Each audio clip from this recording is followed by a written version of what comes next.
Selamat siang, Ibu Bapak sekalian. Salam sejahtera bagi kita sekalian. Terima kasih karena telah bergabung dalam diskusi online, diskusi tentang pencegahan korupsi PBJ Indonesia dan perbandingan dengan negara lain. Khususnya hari ini saya lihat dari materinya, kita akan diskusi tentang pencegahan korupsi di Belanda, Nederland. Nah, hari ini sebelum mulai, bagi yang baru bergabung, saya perkenalkan diri. Nama saya Frans Budiman Johannes. Saya dari Kupang, Nusa Tenggara Timur, ASN. Saya sama-sama dengan Pak Muklis juga pendamping kontrak di LKPP. Kami juga sama-sama muridnya Pak Muji Santosa. Jadi hari ini saya bersyukur dapat dilibatkan dalam acara diskusi online ini. Memang materi ini saya sangat-sangat tertarik. Jadi kemarin beliau WA saya sangat bersyukur dapat digabungkan dalam acara ini. Kita akan mendengarkan presentasi dari Dr. Riko Andewibowo. Beliau ini adalah akademisi di Universitas Gadjah Mada, khususnya di Fakultas Hukum, dengan minat riset kontrak pemerintah dan pencegahan penyakit birokrasi. Wah, ini spesifik, memang mengatasi masalah-masalah yang kronis di masalah hukum di Indonesia. Saya izin membacakan tata tertib acara ini. Ini sudah dibagikan juga Pak Muklis di WA Group. Pastikan peserta mengikuti materi sesuai jadwal. Kemudian nanti narasumber Pak Dr. Riko akan menyampaikan materi selama 45 menit. Kemudian akan dilanjutkan dengan diskusi yang dipandu oleh saya sendiri. Kemudian peserta yang mengajukan pertanyaan klik tombol raise hand. Nanti kita lihat daftar yang paling atas. Kemudian untuk post test, link disampaikan di chat Zoom. Silakan lihat, perhatikan situ link untuk post test. Kemudian peserta yang mengisi daftar hadir yang mendapatkan sertifikat kehadiran, sertifikat paling cepat 2 kali 24 jam. Nanti ada kendala silakan di grup WA. Untuk tidak memperpanjang kata, kita akan segera mendengarkan materi yang akan disampaikan oleh Dr. Riko. Saya percaya ini akan menjadi materi yang fresh bagi kita semua. Silakan, Dr. Riko.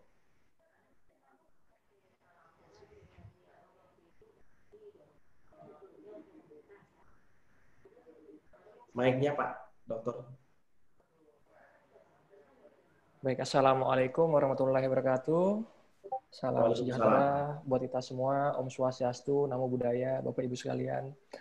Pertama-tama saya bersyukur sekali atas kesempatan silaturahmi yang bisa diberikan oleh Muji Santosa Training Consulting. Sehingga kita bisa silaturahmi via virtual ya pada pagi hari, siang hari ini ya, untuk sebagian teman-teman di Wita mungkin udah sore. Jadi makasih banyak juga untuk Pak Mulis, Pak Frans gitu ya. Bapak Ibu sekalian, jadi perkenalkan nama saya Riko Wibowo gitu ya. Tadi sudah disampaikan saya memang minat riset saya itu adalah kontrak pemerintah dan pencegahan patologi birokrasi. Sekalipun saya itu berusaha meneliti atau menggeluti tentang hukum kontrak pemerintahan dari perspektif perbandingan misalnya, tapi bagaimanapun juga mohon Bapak Ibu tetap berbaik sangka kepada saya. Jadi saya tetap terbatas pengetahuannya. Pasti Bapak Ibu itu untuk teknis dan pengalamannya jauh lebih panjang gitu ya. Jadi mohon berkenan atau memposisikan forum ini sebagai ajang silaturahmi dan ajang untuk belajar bersama gitu ya. Saya juga ingin mendengar dan belajar dari Bapak Ibu sekalian. Sharing sama-sama lah maksudnya. Nah, izin, saya kebetulan mau sharing informasi dikit. Saya kebetulan sempat untuk tinggal di Belanda selama 4,5 sampai 5,5 tahun, gitu ya. Saya S2, S3 di sana di tahun yang berbeda, 2007-2008, 2012, 2017 awal. Dari situ memang saya riset, memang mendalami tentang ini, pencegahan maladministrasi di perbandingan di Indonesia, Belanda, dan Inggris gitu ya. Nah, ini adalah sebagian dari materi atau hasil riset yang pernah saya lakukan. Sebagian dari sepertiga dari informasi yang di sini sudah sempat mungkin gaya saya mungkin sudah sempat mungkin ada yang sempat baca tulisan-tulisan saya di koran atau di jurnal gitu ya. Nah, itu ada yang sudah sempat saya sampaikan sepertiganya. Nah, 2/3 ini adalah yang completely new, yang saya belum pernah sharing di event manapun. Nah, mudah-mudahan ini menjadi kita bisa sambil silaturahmi sambil diskusi sama-sama. Bapak Ibu izinkan saya untuk mulai dulu. Saya ingin pengantar gitu ya. Mungkin orang akan bertanya terlebih dahulu. Boleh nggak sih kita membandingkan Indonesia dan negara NL Netherlands gitu ya, Belanda gitu ya, secara metodologis gitu. Kalau orang bisa bilang mengatakan bahwa lo gimana nih mau mengambil pembelajaran dari Belanda? Memangnya Belanda kan bersih negaranya, negara maju, bla bla bla bla bla bla. Kita ini kan negara berkembang dan segala macam. Nah, ada orang yang skeptis seperti itu. Nah, sebelum saya mulai, izinkan saya untuk menegaskan bahwa secara metodologis atau secara keilmuan itu sangat bisa atau sangat dimungkinkan. Kenapa? Karena korupsi pengadaan adalah masalah di semua negara. Di semua negara, walaupun derajat kompleksitasnya dapat berbeda. Itu yang pertama, alasan pertama. Alasan yang kedua, secara perbandingan hukum itulah aturan hukum dapat diperbandingkan sepanjang mengabdi pada tujuan yang sama. Jadi aturannya bisa apapun, tetapi kalau misalkan dia tujuannya, specific goals-nya itu adalah X, gitu, maka itu hukumnya walaupun namanya berbeda atau cakupannya berbeda, itu tetap bisa diperbandingkan. Untuk poin yang sebelumnya, gitu ya, kalau Bapak Ibu sudah sempat melihat data-data dari Indonesia, dari ICW, dari ini dan itu misalkan, atau dari APH, dari KPK, tentang pengadaan barang dan jasa, kasus-kasus korupsinya bagaimana, saya permisi untuk tidak menggunakan itu dulu. Karena tadi, jadi saya menggunakan data OECD Foreign Bribery Report, sama datanya World Bank. Kalau datanya World Bank tahun 2006, ini kalau OECD tahun 2014. OECD itu adalah konsorsium negara-negara yang economic development-nya paling tinggi. Jadi intinya sama, intinya itu adalah, kalau kita lihat data yang sebelah sini, intinya itu adalah logo yang procurement itu yang warna merah. Jadi dimanapun daerahnya, dimanapun regionnya, itu orang melakukan penyuapan di procurement itu tetap yang paling banyak. Ya kan? Yang lainnya itu adalah misalkan perpajakan, langsung nyuap peradilan, terus yang terkait dengan biasanya terkait dengan akses terhadap utilities itu apa ya? Infrastruktur dasar seperti listrik dan segala macam. Kalau misalkan kita pakai data 2014 OECD juga sama. Jadi memang public procurement itu adalah yang paling tinggi atau yang paling dipersepsikan telah terjadinya sektor paling rentan terhadap korupsi dibandingkan yang lainnya, misalkan tentang bea cukai atau pajak dan segala macamnya. Nah, jadi begitu. Jadi dimanapun juga kabar buruknya adalah pengadaan barang dan jasa itu dipersepsikan sebagai tempat yang paling yang rentan terhadap korupsi. Nah, untuk konteks Indonesia, persepsi negatif bahwa pengadaan adalah sektor yang seperti itu juga terjadi karena ongkos politik yang tinggi. Kita sudah familiar dengan itu. Saya tidak akan panjang lebar di situ ya. Kita cukup mafhum bahwa salah satu cara ilegal yang favorit untuk mengembalikan ongkos politik yang tinggi tersebut adalah dengan tadi selain pengadaan, terus kemudian juga memainkan perizinan tambang, perizinan hutan dan segala macamnya, termasuk dengan praktek jual beli jabatan. Misalkan kita temukan di kasusnya Wali Kota Tegal atau Bupati Klaten. Jadi begitu dia ditangkap tangan oleh KPK, maka sebagian ASN-nya cukur gundul sebagai wujud syukur kepada si karena karirnya dihambat, gitu ya, orang-orang yang mau membayar yang kemudian terpilih dalam bentuk jabatan tersebut. Nah, itu tadi pengantar konteks ya. Nah, di Indonesia itu pemberantasan korupsi itu amat menggunakan pendekatan hukum pidana. Amat menggunakan pendekatan hukum pidana. Posisi saya terhadap itu adalah saya tidak menyalahkan, gitu. Tapi saya tetap memberikan catatan.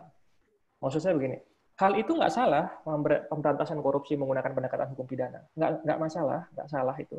Tetapi standar pembuktian dalam menjerat dan memproses tersangka tidak boleh dilonggarkan. Saya tegaskan tidak boleh dilonggarkan. Kenapa? Gitu ya. Nah, skala informasi ya, yang problemnya itu ada pada pasal 2 dan pasal 3 Undang-Undang Tipikor kita.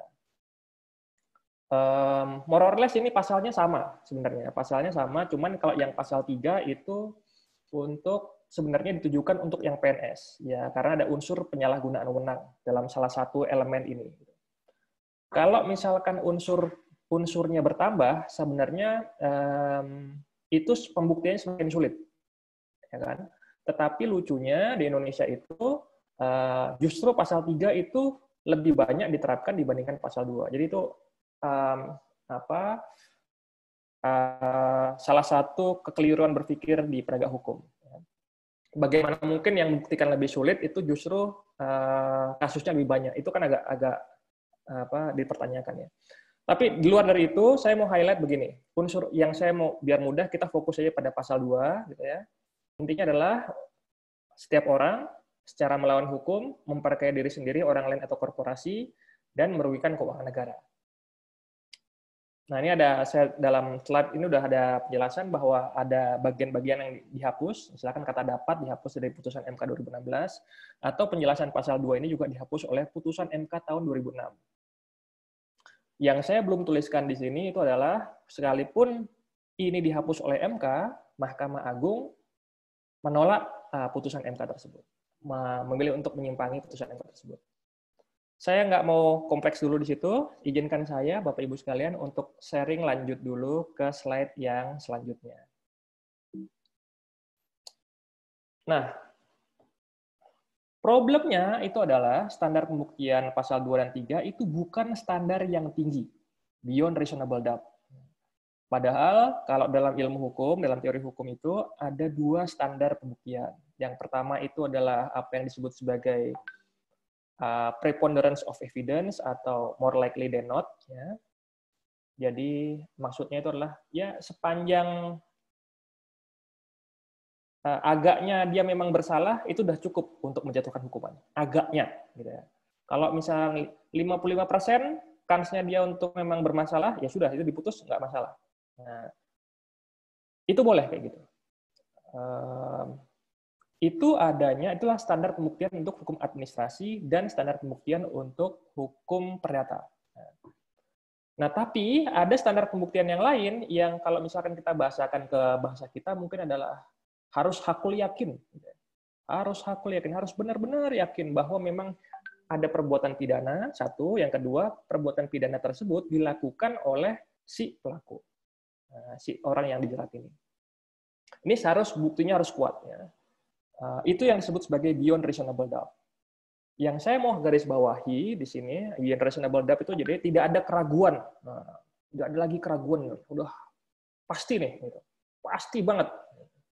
Ceto melo-melo. Wah, ibaratnya gitu. Masalahnya adalah standar pembuktian yang terbadankan dalam pasal 2 dan pasal 3 itu bukan standar pembuktian yang tinggi ini. Dia melawan konsep hukum. Kalau sesuatu melawan konsep, maka tinggal ditunggu saja permasalahannya. Jadi, kalau sesuatu melawan konsep, itu pasti tinggal ditunggu aja permasalahannya. Pasti ada masalah yang turunan yang dia timbulkan. Termasuk di sini, gitu ya. Apa, gitu ya? Jadi problemnya misalkan adalah, tadi kan sudah kita jelaskan ya di slide sebelumnya ini ada unsur-unsurnya ini ya, gitu. Kalau setiap orang itu udah clear, setiap orang. Gitu. Kita diskusikan yang nomor 2, nomor 3, dan nomor 4. Unsur secara melawan hukum misalnya, sudah dianggap terpenuhi jika seseorang melanggar hukum apapun, termasuk hukum administrasi dan hukum perdata. Jadi dia melanggar Permenkeu misalnya, sudah kena. Dia melanggar Perpres, itu sudah kena. Dia melanggar Perka LKPP atau Perlem, sudah kena tuh. Permen PUPR atau apapun deh, kita bisa katakan. Itu sudah bisa dianggap kena. Termasuk melanggar hal-hal yang sifatnya keperdataan atau sifatnya kontraktual. Jadi itu problemnya dari unsur secara melawan hukum itu. Unsur memperkaya diri sendiri, orang lain atau korporasi itu sudah dianggap terpenuhi jika ada aliran uang dari negara ke orang lain atau korporasi, sekalipun aliran uang itu tidak menguntungkan diri sendiri. Padahal, apakah mungkin ada orang mau berhadapan dengan resiko hukum untuk memperkaya orang lain atau korporasi? Apakah mungkin ada orang mau berhadapan dengan resiko hukum yang sangat tinggi ini tanpa mendapatkan keuntungan yang sifatnya pribadi? Saya pikir nggak ada. Itu illogic, itu nggak masuk akal, ya kan? Itu problemnya. Nah, kalau begitu, akibatnya adalah kita menemukan aneka kasus yang merupakan kesalahan administrasi atau kasus-kasus bahkan bukan prestasi yang kemudian dianggap sebagai kesalahan pidana korupsi. Apa saja kasusnya yang pernah saya temukan, itu bisa dilihat di jurnal yang saya tulis. Terus juga bisa ringkasannya bisa dilihat di kegiatan Merdeka Pengadaan kemarin, di mana saya tandem sama teman-teman dari Deputi Penyelesaian Hukum. Ada beberapa kasus yang kemudian saya share di situ. Itu saya kualifikasi, ada putusan yang memang sudah oke, ada putusan yang tengah-tengah, ada putusan yang janggal. Itu janggal itu karena saya anggap itu adalah kesalahan administrasi atau kesalahan keperdataan, tapi kemudian dianggap sebagai kesalahan pidana korupsi. Janggal. Selanjutnya itu adalah misalkan pembayaran uang muka, pembayaran sebagian termin pekerjaan, kerakanan sudah dapat dianggap sebagai keterpenuhan unsur memperkaya orang lain atau korporasi. Jadi pokoknya asal udah masuk duitnya, sudah nih gitu. Itu dianggap memperkaya orang lain atau korporasi.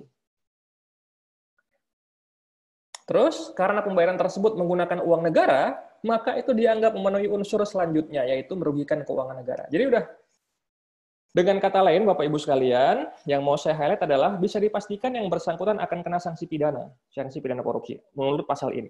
Karena semua unsur terpenuhi dengan amat mudahnya. Ini akibatnya dari menerapkan standar hukum atau standar pembuktian yang longgar. Nah, saya mau argue gitu ya.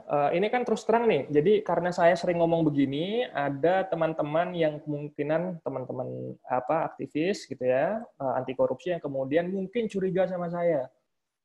Oh, ini Riko ini senangnya bela-belain beginian ini gitu. Nah, saya supaya fair gitu, saya nggak sedang membela korupsi atau membolehkan itu terjadi, bukan itu gitu ya. Saya mengatakan bahwa standar pembuktian yang longgar itu berbahaya karena 3 hal. Pertama, 1, menimbulkan ketakutan yang tidak perlu. Ini sudah mafhum. Bapak udah familiar sekali dengan hal ini. ASN enggan terlibat di pengadaan. Yang kedua, ini dia, APH berpotensi untuk abuse of power, berpotensi untuk menyalahgunakan kewenangannya. Apa? Misalkan mereka sendiri menjadi pelaku korupsi itu sendiri. Jadi karena kewenangannya itu yang demikian besar untuk menentukan, gitu ya, maka pada aneka kejadian atau pada beberapa riset kita temukan rekanan itu justru mendekati APH, kemudian agar meminta APH tersebut meyakinkan teman-teman ASN agar si rekanan tersebut yang dimenangkan. Itu bukan berita baru sebenarnya buat teman-teman praktisi, tetapi yang supaya fair, saya kutip ini dari penelitiannya si Gary van Klinken, jadi Indonesianis dari Belanda. Dia cerita konteksnya di Aceh, dia cerita detail gitu. Jadi kalau misalkan orang Indonesia kan gitu ya, jadi kalau ngutip dari bule itu kayaknya lebih sahih gitu. Padahal kita sebenarnya beritanya itu nggak mengejutkan amat karena memang, tapi mungkin masalah trust ya, masalah kepercayaan. Nanti kalau misalkan yang ngomong saya gitu curigai bahwa saya masuk angin misalnya. Enggak, makanya kita tunjukkan pakai data-data.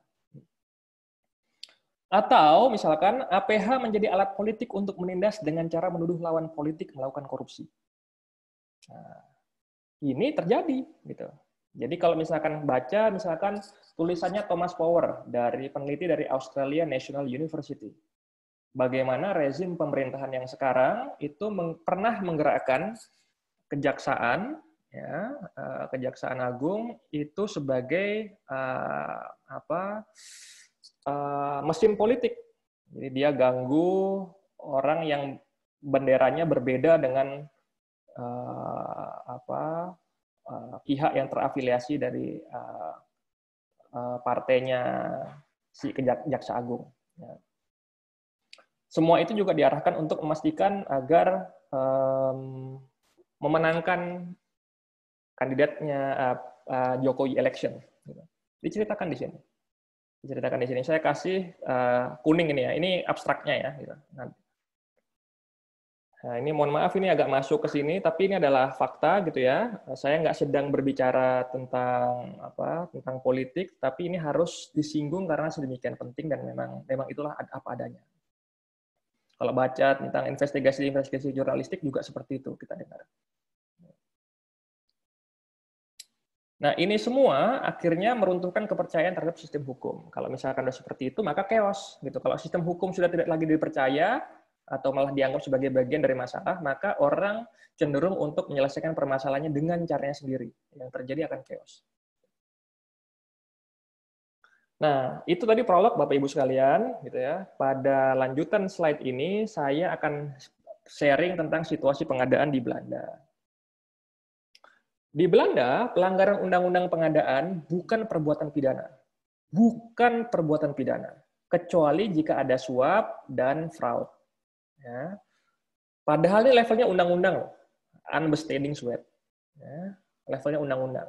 Bukan regulasi di bawahnya undang-undang seperti Perpres atau Permen segala macamnya.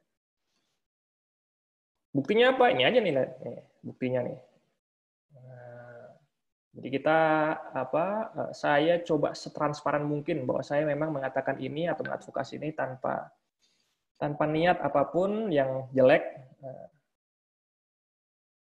supaya bisa divalidasi semuanya. Terus kemudian di Belanda menguntungkan orang lain atau korporasi tidak serta-merta korupsi. Gitu. Karena patokan dia itu telah terjadi fraud atau telah terjadi bribery, corruption gitu ya. Itu ditentukan dari apakah tindakan tersebut menguntungkan diri sendiri atau tidak. Baik itu secara langsung ataupun tidak langsung. Makanya ya, saya kasih garis bawah di sini, garis have a direct or indirect financial, economic or other personal interest. Itu tekannya pada personal. Jadi ingat tadi yang slide sebelumnya tadi ya, bagaimana saya mengkritisi salah satu elemen tadi itu. Dari mana ini bisa lihat? Bisa lihat di sini. Nanti silakan googling. Ya, dikeluarkan langsung secara resmi oleh Ministry of Economic Affairs and Climate Policy. Ini adalah kementerian yang di bawahnya itu ada beberapa lembaga kayak LKPP-nya sana, namanya Piano. Ya. Terus kemudian ada lembaga seperti Ombudsman untuk procurement, ya, dan segala macamnya. Ini di bawah Ministry of Economic Affairs. Di situ juga yang saya mau highlight, tapi ini nggak serelevan yang sebelumnya, ditegaskan juga bahwa jika tender, badan publik hanya menerima satu penawar saja, atau jika badan publik tidak melakukan call for tender, digarisbawahi, maka tidak selalu berarti bahwa telah terjadi fraud atau corruption. Karena ada aneka alasan yang memungkinkan itu untuk terjadi. Jadi tempat kita juga seperti itu, tapi kan memang suka ada kesalahpahaman ya.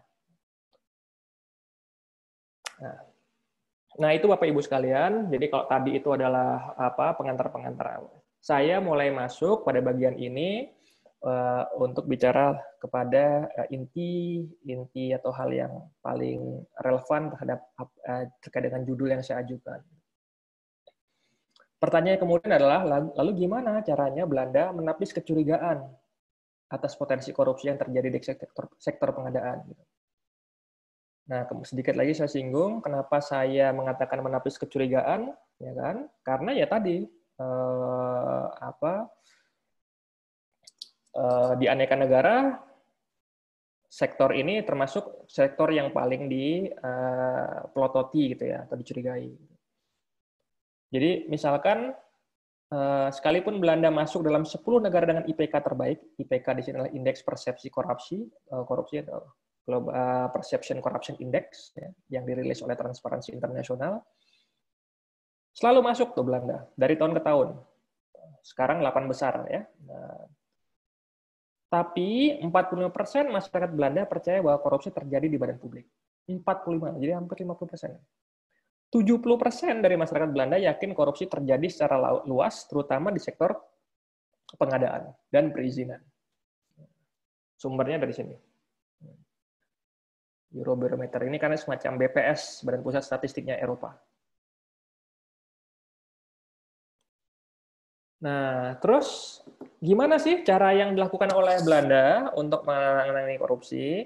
Yang saya mau highlight adalah cara menangani korupsi di Belanda bukan dengan membuat norma hukum pidana yang longgar. Bukan dengan gitu caranya, karena itu melanggar asas. Harus hati-hati. Kalau mau bikin norma pidana itu, harus standar pembuktiannya harus tinggi. Gitu.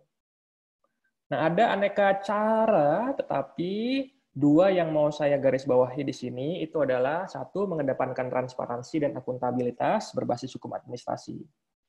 Itu yang pertama. Yang kedua, memberikan effective judicial protection atau perlindungan hukum yang efektif oleh lembaga peradilan. Dua hal ini adalah untuk meningkatkan trust atau kepercayaan. Jadi kalau bahasanya George Simmel, ya, sosiolog, gitu ya, kepercayaan itu adalah jembatan dari apa yang diketahui dengan yang tidak diketahui. Jadi kalau misalkan jembatannya udah rubuh, gitu ya, itu isinya adalah orang persepsinya negatif aja. Jadi teman-teman kan curhatnya teman-teman pengadaan itu kan adalah kita udah mereformasi diri, sudah lebih baik dari udah ada perubahan yang signifikan dari zaman dulu maupun zaman sekarang. Tapi kok kita masih tetap dituduh terus ya, gitu dengan curhatnya seperti itu. Ya ini karena mungkin masalahnya karena jembatannya ini belum tersambung gitu. Nah ini. Nah, Bapak Ibu sekalian, gitu ya. Transparansinya apa? Yang menarik di sini, transparansi itu dia maknai sebagai duty to give reason atau kewajiban untuk memberikan alasan. Jadi intinya adalah masing-masing pihak yang kalah tender diberikan surat personal. Suratnya jadi dikirimkan satu persatu, peserta tender gitu ya. Biasanya sih tapi tendernya peserta tendernya terbatas, bukan yang pengadaan umum. Nah, yang intinya surat ridho membandingkan hasil penawaran dia dengan pemenang. Jadi yang dibandingkan cuman penawarannya dia saja, si penerima surat dengan si pemenang. Kenapa cuman dua ini aja? Supaya tidak benar-benar tahu kekuatannya lawan peserta tender yang lain, sehingga nanti jangan sampai nanti mereka tahu terus kemudian melakukan persekongkolan tender. Tujuannya itu. Nah, terus kemudian perbandingan tersebut tidak hanya berdasarkan komponen, tetapi juga subkomponen penilaian pembentuk komponen. Jadi ada surat gitu ya, nanti ada komponen A, komponen B, itu ada sub-subnya, itu kemudian juga dijelaskan.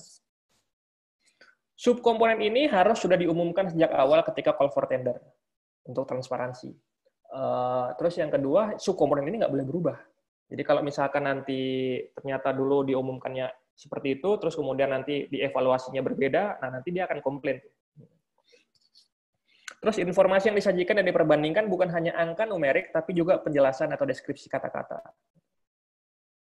terhadap makna angka. Jadi kenapa dia dapat 5, yang satunya dapat 8 misalkan. Itu maksudnya apa? 5, 8 ini. Terus, misal apakah pada komponen tertentu nilai peserta tender tersebut lebih kecil atau lebih besar daripada pemenang tender? Nah, jika lebih kecil nanti dari pemenang tender, maka ada penjelasan kenapa, penjelasan dari kata-kata ya, kenapa yang pemenang tender itu menang, kenapa dia dapatnya nilainya segini di subkomponennya ya, di subkomponen. Gitu. Kalau ini agak teknis, tetapi saya pikir ini menarik karena terkait dengan transparansi. Terus yang kedua, effective judicial protection. Nah, perlindungan hukum ini ada beberapa aspek gitu ya. Perlindungan hukum yang ada perlindungan hukum yang diberikan di sana. Jadi perlindungan hukum itu bukan hanya diberikan pada peserta tender, tetapi juga pada calon peserta tender, interested bidders istilahnya. Sepanjang mereka bisa meyakinkan peradilan bahwa mereka memang layak berpartisipasi dalam pengadaan, satu. Dan yang kedua, sepanjang mereka bisa menunjukkan bahwa dokumen tender yang sudah disiapkan itu melakukan pembatasan persyaratan yang tidak relevan. Nah, mohon ingatkan saya Bapak Ibu, tapi sebagai pembanding misalnya pada kasus pengadaan UPS ya, uninterruptible power supply. Ya. Jadi apa itu bahasanya? Cadangan ini ya, cadangan listrik supaya nggak mati-mati gitu ya. Dulu pernah ada kasus di Pemprov Jakarta 2014 gitu ya, investigasi jurnalistik Tempo cerita tentang sebagian pihak, ada wawancara dia, sebagian pihak itu merasa dihalang-halangi karena panitia pengadaan mensyaratkan dokumen AMDAL. Jadi nggak ada, kan nggak terkait tuh ngurusin beginian tapi minta dokumennya AMDAL, mereka merasa nggak logis nih persyaratannya. Apalagi persyaratan tersebut disusulkan, konteksnya pada waktu itu dikabarkan belakangan. Nah, mereka mau komplain bingung karena mereka merasa tidak bisa komplain. Karena mereka merasa secara hukum itu belum punya legal standing.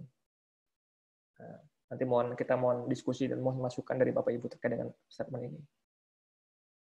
Terus ada effective judicial protection di NL yang kedua, itu adalah lembaga peradilan di Belanda, ini melalui peradilan umum gitu ya, itu menerapkan pemeriksaan cepat untuk menangani komplain pengadaan.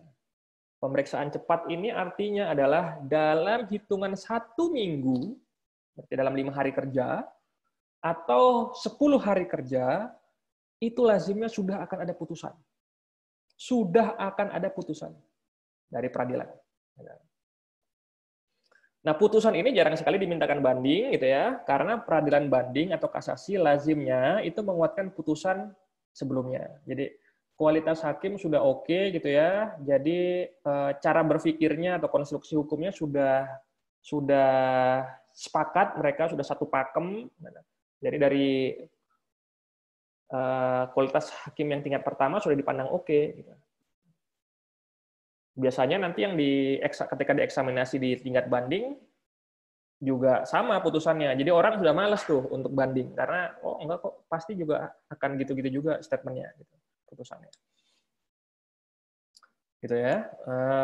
Nah, sekalipun ini ditangani oleh peradilan umum, saya mau highlight di sini, sekalipun ditangani oleh peradilan umum atau perdata, tapi dalam memeriksa kasus dan menerapkan hukum, Bapak Ibu hakim yang memeriksa boleh atau bahkan wajib membadankan hukum publik atau hukum administrasi jika memang itu relevan.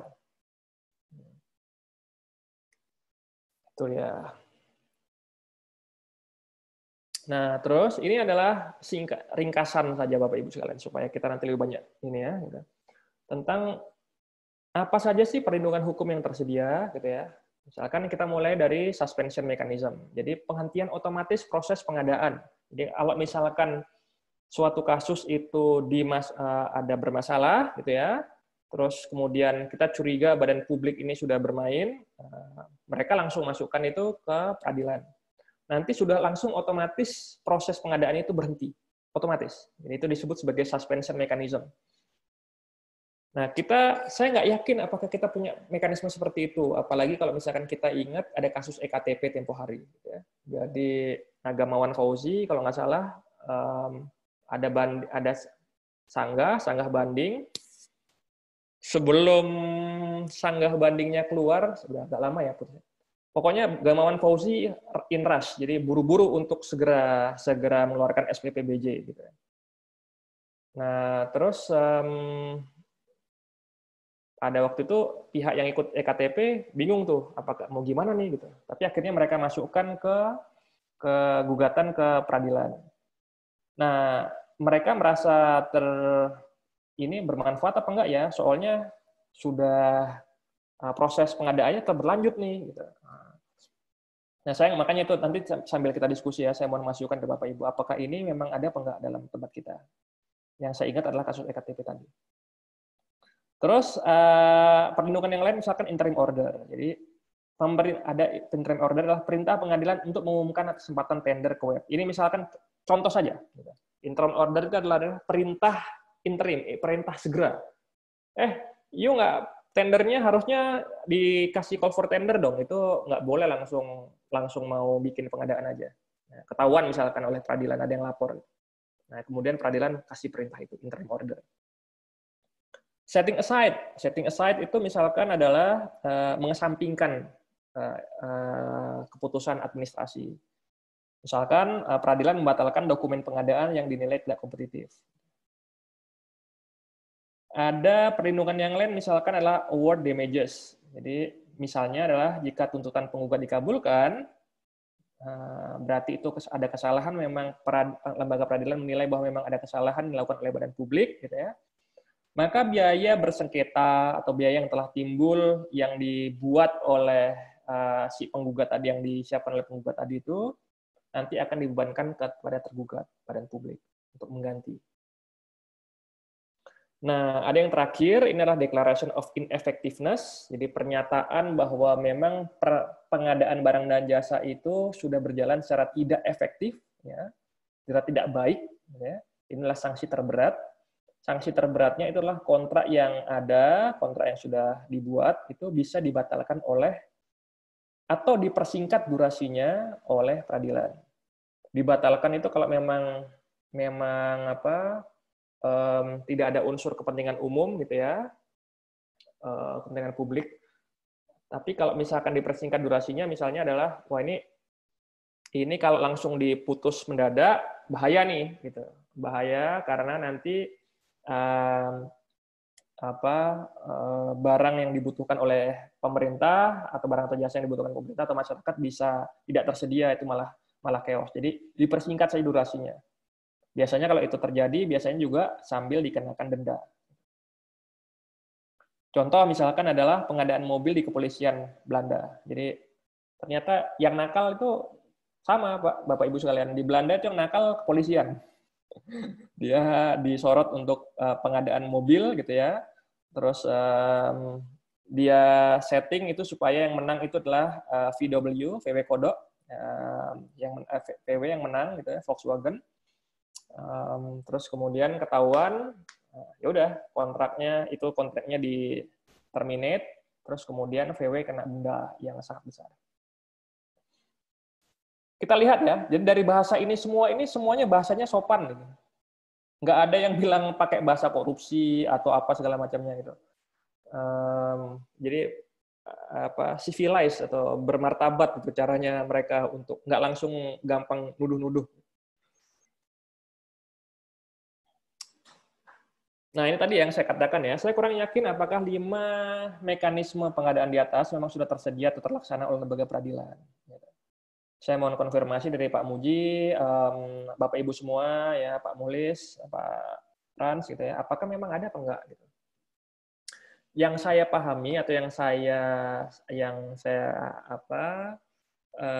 pantau, gitu ya, lembaga peradilan kita kok agaknya masih bergulat dengan, mohon maaf, ya, masalah-masalah yang sifatnya elementer ya.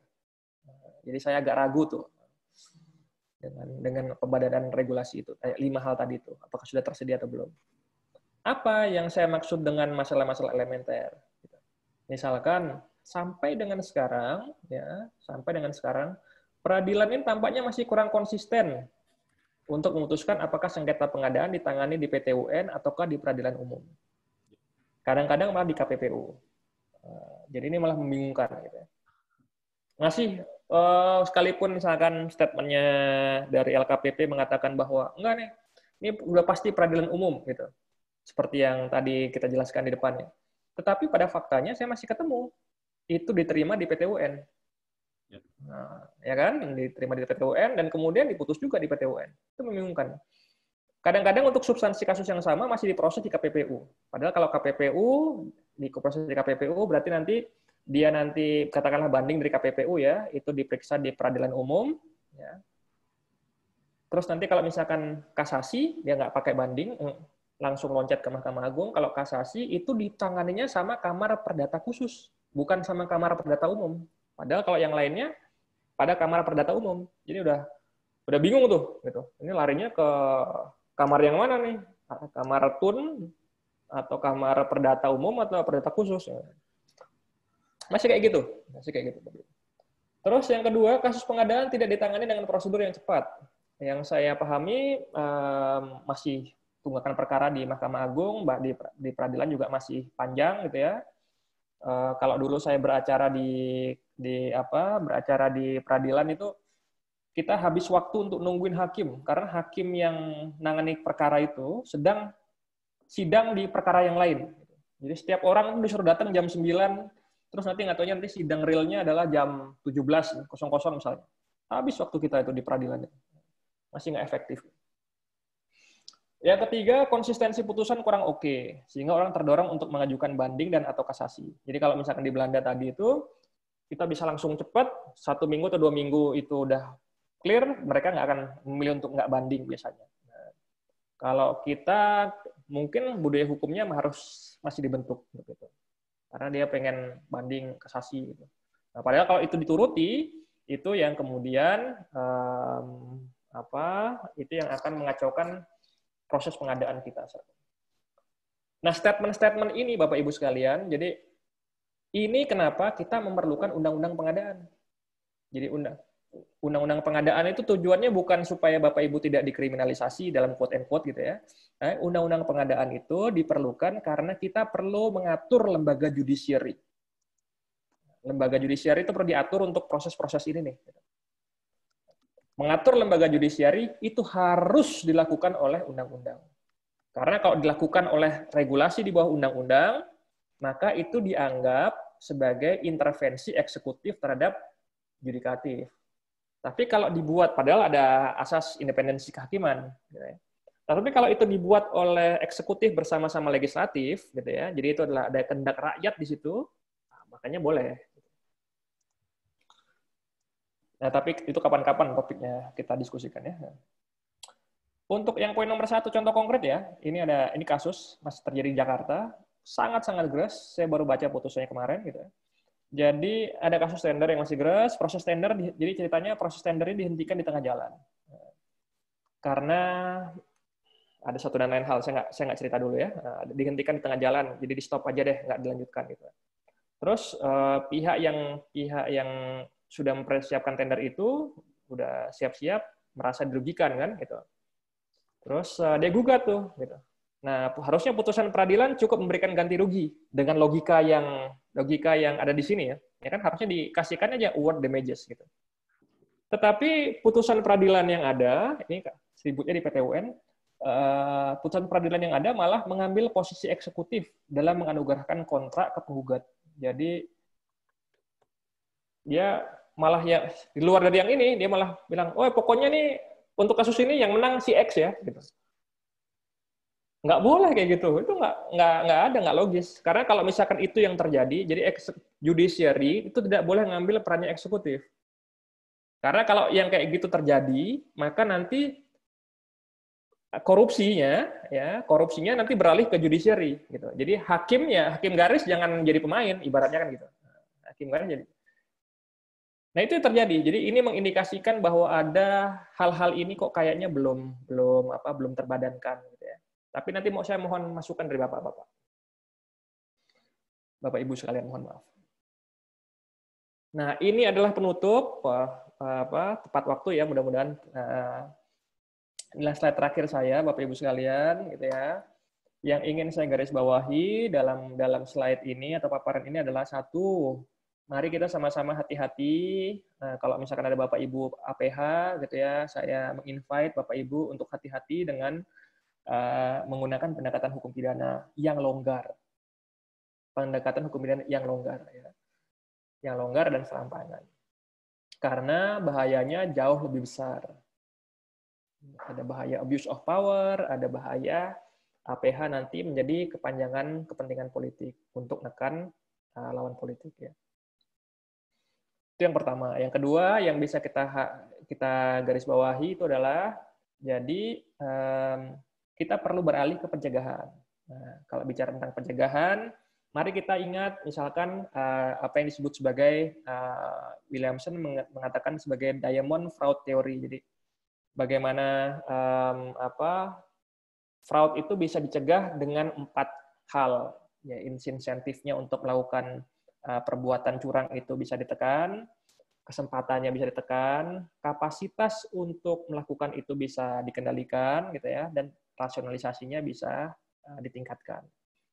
Nah, kalau misalkan dikaitkan dengan hal ini, maka meningkatkan transparansi, terus juga mempromosikan perlindungan hukum yang efektif, model Belanda atau model Uni Eropa, sebagaimana yang tadi disampaikan di atas, itu perlu atau dapat dipertimbangkan oleh Indonesia sebagai ikhtiar pencegahan korupsi di sektor pengadaan. Kenapa? Ya tadi, karena misalkan dengan melakukan mempromosikan transparansi dan efektif judicial protection tadi itu, kesempatan atau opportunity untuk berbuat nakal, dan misalkan itu bisa lebih ditekan. Ya kan, kesempatannya bisa lebih ditekan. Terus juga bisa memaksa pelaku untuk berhitung-hitung betul. Wah, ini kalau misalkan saya kayak gini, kan saya untuk kelihatan atau ketahuan itu lebih tinggi ya. Udah deh, nggak usah deh, soalnya cepat kok, efektif kok perlindungannya hukum oleh lembaga peradilan itu. Nah, seperti itu. Nah, jadi itu yang dapat saya sharingkan, Bapak Ibu. Saya looking forward untuk mendengarkan diskusi dan belajar bersama dari Bapak Ibu sekalian. Terima kasih. Wassalamualaikum warahmatullahi wabarakatuh. Baik, terima kasih Pak Dr. Riko atas presentasi yang luar biasa. Saya catat beberapa hal di sini tentang kesulitan dalam pembuktian pasal 2 Undang-Undang Tipikor, tapi justru lebih banyak kasus yang diajukan ke peradilan itu justru pasal 2, meskipun sulit dibuktikan. Kemudian jika melanggar konsep maka akan ada masalah. Kemudian saya istilah baru yang saya dapat itu kewajiban untuk memberikan alasan, duty to give reason. Kemudian saya catat juga tentang untuk mengatur lembaga judisiari terkait pengadaan itu maka harus ada undang-undang. Kemudian hakim garis jangan jadi pemain, itu memang saya tertawa tadi Pak. Hakim garis menjadi pemain, menetapkan pemenang untuk berkontrak. Kemudian yang saya akan pelajari ke depan juga Diamond Fraud Theory. Luar biasa Pak Dokter atas presentasinya. Saya berikan kesempatan dulu Pak Muji untuk memberikan pembahasan, sedikit pembahasan, baru kita lanjutkan ke para penanya yang sudah raise hand. Ada yang juga chat, tapi nanti lebih ke raise hand karena saya baca chat ini ada yang bilang apakah di Belanda juga ada bupati dan gubernur yang jual paket juga ya. Ini yang saya ketawa sendiri. Nanti kita akan bahas. Pak Muji, silakan Pak Muji, mungkin ada tambahan sedikit.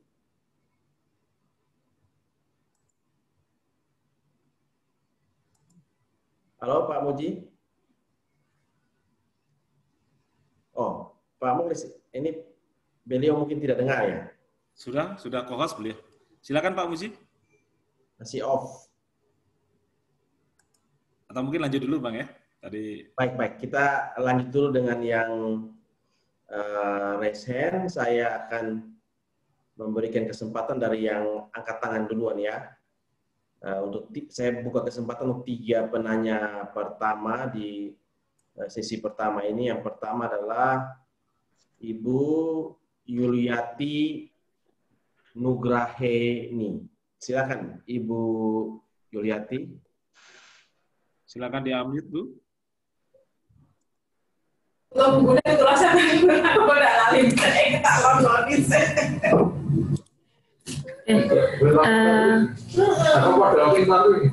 Terima kasih Pak. Saya sedikit tanya aja, mungkin beberapa dalam proses pengadaan memang ada terkesan sedikit pengadaan itu harus berjalan karena di dalam penyerapan anggaran itu kalau penyerapan anggarannya rendah itu memang penilaian terhadap daerah itu akan sangat tidak baik seperti itu. Jadi kadang kegiatan itu sebenarnya dikatakan sudah tidak bisa untuk dilaksanakan, tapi memang ada terkesan terpaksa harus dilaksanakan. Sudah bagaimanapun caranya untuk bisa terlaksana kegiatan itu. Nah, kadang hal seperti itulah yang membuat mata-mata dari APH atau mungkin banyak mata yang melihat ada mosi ketidakpercayaan terhadap apa yang dilaksanakan oleh pemerintah daerah. Nah, itulah yang membuat APH mungkin banyak menyoroti kegiatan-kegiatan yang seperti itu, Bapak. Nah, untuk mengatasi hal seperti itu, APH sendiri juga mengetahui bahwa ada regulasi, mestinya pemeriksaan dulu dilakukan oleh APIP. Bila ditemukan ada kesalahan pidana, baru naik nanti ke APH. Nah, di daerah hal tersebut belum bisa berjalan, Bapak. Jadi apa yang masuk ke APH itu biasanya langsung dilakukan, ditindaklanjuti langsung oleh APH. Jadi untuk koordinasi antar daerah, antar APIP dengan APH inilah yang kurang efektif kalau menurut saya. Nah, bagaimana hal-hal tersebut bisa kita jembatani sehingga teman-teman pengadaan pun juga merasa lebih terlindungi seperti itu, Pak. Terima kasih. Terima kasih Ibu Yuliati. Pak Muklis, kita lanjut dulu ke penanya berikut, baru nanti dijawab satu kali ya. Boleh, silakan. Ya, silakan untuk penanya berikut, Nanan Wisnaga. Silakan. Oke, Assalamualaikum. Selamat siang menjelang sore. Waalaikumsalam, Pak. Muklis. Siap. Saya ingin bertanya saja sedikit pengalaman dengan Pak Riko dari presentasi tadi. Jadi intinya begini, apakah kita bisa mengadopsi Belanda dalam pencegahan korupsi? Intinya yang saya tangkap satu ya Pak Riko, bahwa apabila trust sudah tercipta di publik, maka pencegahan korupsi bisa dilakukan dan bisa diadopsi di Indonesia. Tapi kenyataannya begini, Pak. Pada saat kami pelaku pengadaan berjibaku menciptakan trust ke masyarakat, ke segala macam, justru yang, kalau saya sendiri punya pengalaman mengeluhkan, justru sebenarnya APH sendiri tidak menginginkan bahwa kami lebih baik. Gitu. Kalau kami lebih baik, bahkan kalau bisa janganlah. Gitu. Itu bahasa canda kami, yang sering kami bertemu dengan oknum-oknum APH yang menginginkan kami tidak menunjuk lebih baik. Itu berjibakunya kami. Nah, saya ingin bertanya dengan Pak Riko, kira-kira pengalaman apa atau kondisi pengalaman Pak Riko di Belanda, seperti apa sih APH kondisi di sana? Gitu loh. Apakah ada berbanding lurus dengan APH kita atau malah berbanding terbalik, yang sehingga akhirnya kunci akhirnya trust ini bisa diciptakan oleh kami di Indonesia dan bisa menjadi solusi atau diadaptasi yang di Belanda tadi. Terima kasih Pak Riko. Ya, terima kasih Pak Nanan untuk pertanyaannya. Berikut dari Ewis Melina, silakan.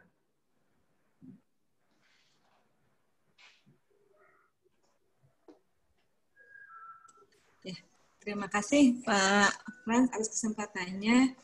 Izin bertanya Pak Dr. Riko, saya ingin menanyakan mengenai dalam suatu pemerintahan itu, dalam suatu sistem ya, sistem pemerintahan itu. Jadi ingin ditanyakan sejauh mana konsekuensi atau risiko yang dimiliki oleh tataran pelaksana terkait dengan pengadaan barang jasa yang mungkin berujung ke APH. Gitu. Jadi pengalaman saya, dulu saya di inspektorat, tapi saya sempat menjadi struktural, sempat menjadi pengelola anggaran. Dalam pelaksanaan kegiatannya itu seringkali kita memberikan masukan ke pimpinan terkait dengan kemungkinan risiko ini berisiko gitu loh. Tetapi pimpinan punya pendapat tetap laksanakan karena ini sudah menjadi komitmen tingkat atas gitu kan. Nah, kami sebagai jajaran manajemen menengah ke bawah otomatis mau nggak mau harus melaksanakan itu kan? Dengan segala dinamika yang kami lalui. Tetapi karena kami berbekal hasil konsultasi ke LKPP, direview juga oleh BPKP, kami dengan ketenangan hati, keyakinan diri melaksanakan tugas itu. Tapi pada ujungnya ternyata ada pengaduan masyarakat terkait dengan kegiatan yang dilaksanakan oleh kami.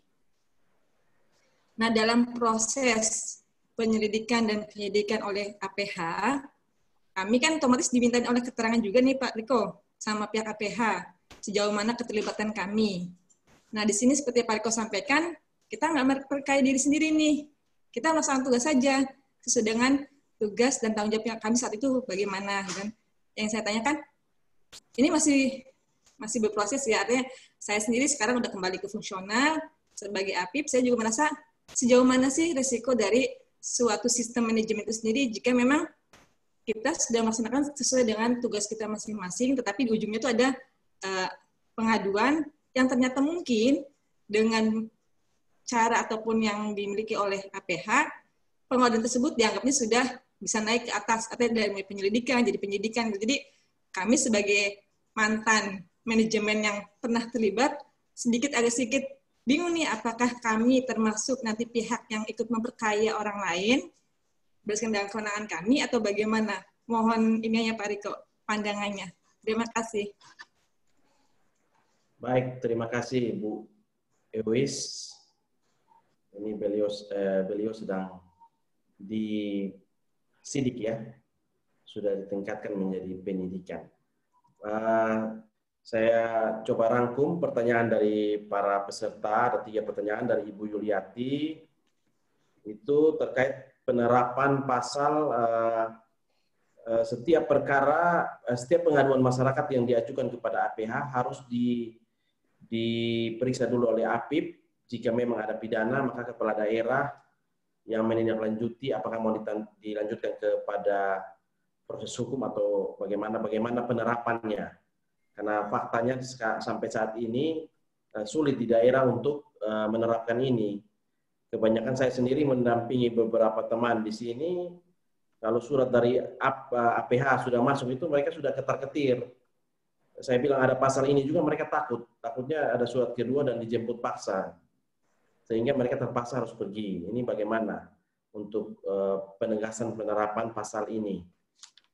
Kemudian dari Pak Nanan, bagaimana bisa mengadopsi, apakah bisa kita adopsi membangun trust ini di PBJ di Indonesia.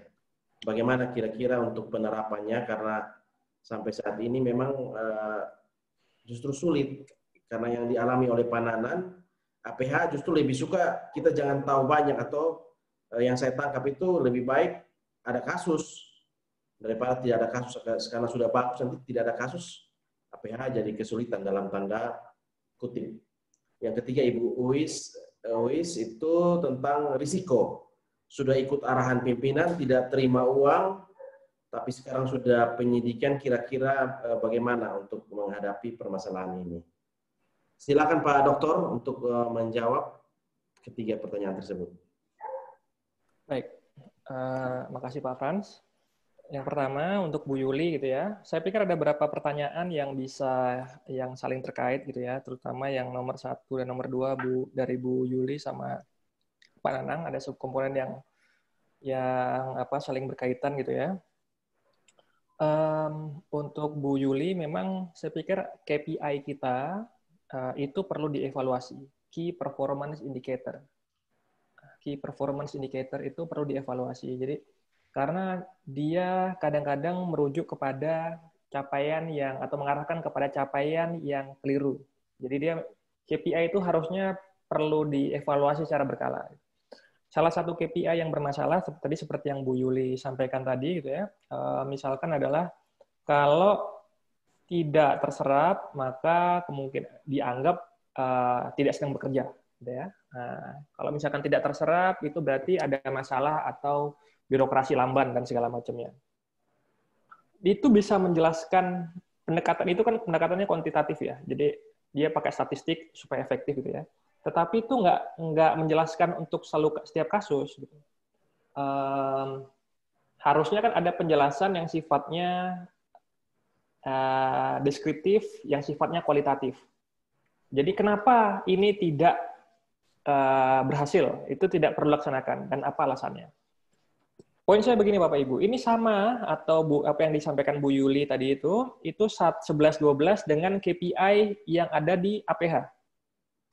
Ya, jadi key performance indicator yang ada di APH itu adalah misalkan adalah dia mengglorifikasi,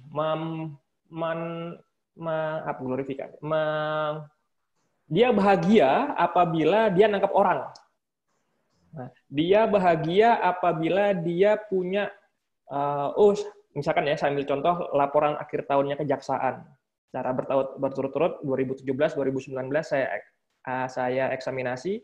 Dia menunjukkan kebahagiaannya bahwa kami punya target penanganan perkara X. Terus kemudian pada tahun berjalan kami bisa melewati target tersebut. Jadi kami total itu adalah 120%. 120% capaiannya. Terus itu yang kemudian diglorifikasi. Ya, ntar dulu, itu 120% itu bukan, itu kan dia dalam rangka untuk memenuhi KPI tadi kan, Key Performance Indicator. Seakan-akan dia sedang perform, tapi dari sisi yang kalau misalkan dikaji secara kualitatif, enggak, you nggak sedang perform. You nggak sedang perform. Kenapa? Karena situasinya yang di lapangan nggak menunjukkan seperti itu. Kasus banyak karena tadi misalkan ternyata APH ngerjain orang, ya kan? Karena kepentingan politik tadi tuh. APH kasus ada karena orang yang mohon maaf misalkan ya, orang yang mau diperas nggak mau dikerja sama, maka ditersangkakan misalnya. Kan kayak gitu kan? Gitu. Jadi problem dari kuantifikasi itu adalah tidak selalu bisa menjelaskan hal-hal yang sifatnya khas. Dan padahal khasnya ini terjadinya lumayan banyak. Jadi ini adalah problem. Jadi itu tadi intinya Bu Yuli. Jadi KPI kita memang perlu dievaluasi dan ini harus disuarakan sama-sama. Kalau yang ngomong cuman Bu Yuli atau yang ngomong 1-2 orang, itu pasti tidak akan terdengar. Tapi kalau itu diomongkan secara berulang-ulang, secara bersama-sama, maka pengambil kebijakan itu akan punya kecenderungan untuk mendengarkan. Gitu ya. Akan punya kans untuk masuk ke dalam list priority yang untuk didiskusikan, untuk dieksekusi. Tadi Bu Yuli juga menegaskan sama dengan Pak Nanang tadi, ini kalau APH langsung gerak cepat gitu. Di Belanda gimana Pak Nanang tadi juga menanyakan hal yang sama. Saya ambil contoh Bapak Ibu. Bapak Ibu sempat ngikutin berita ini nggak sih? Yang ada orang Indonesia tinggal di Inggris, di Birmingham, yang dia melakukan, sodomi. Jadi dia ini kemarin sempat rame di surat kabar gitu ya. Jadi dia itu laki-laki, dia sukanya sama laki-laki juga. Dia kerjaannya itu tiap akhir pekan adalah gaul di kafe, di bar gitu ya. Terus kemudian targetnya dia itu adalah anak-anak atau orang-orang yang